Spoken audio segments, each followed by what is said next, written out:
It's another new day naman mga kabady. Kaya andito tayo ngayon sa farm. Samahan nyo ako, magkakape tayo dito.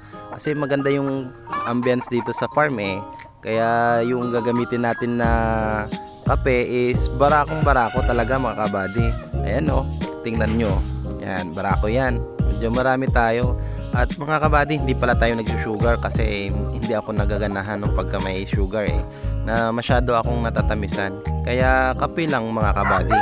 At syempre, samahan natin yan ng tinapay kasi hindi maganda pagka nagkakape lang pag walang tinapay. Kaya masarap talaga pag may tinapay mga kabady.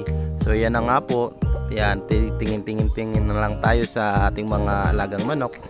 At masayang pagtingnan mga kabady yung mga alagang mo manok na nakikita mo pagka pagising mo sa umaga. Yan no, nakikita mo pakapi-kapi ka na lang at nakikita mo na yung mga manok mo na malulusog, kumakain.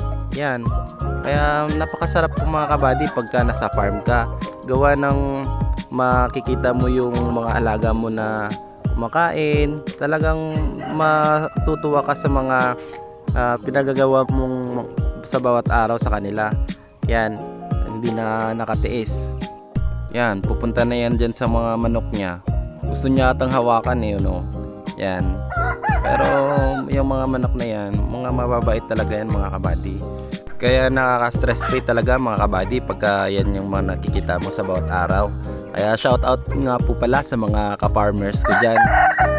Happy farming po sa mga lahat ng mga ka-farmers ko na patuloy nag-i-improve, patuloy na nag-aalaga ng mga hayop nila, yung mga nagtatanim. Kaya minsan po mahirap pero pag nakikita mo yung may mga progreso na yung mga alaga mo, mga tinanim mo, talagang nakakatuwa mga kabady na isipin mo yung mga lahat ng happenings na nangyari sa farm mo. Kaya yun lang po mga kabady. God bless. Thank you for watching.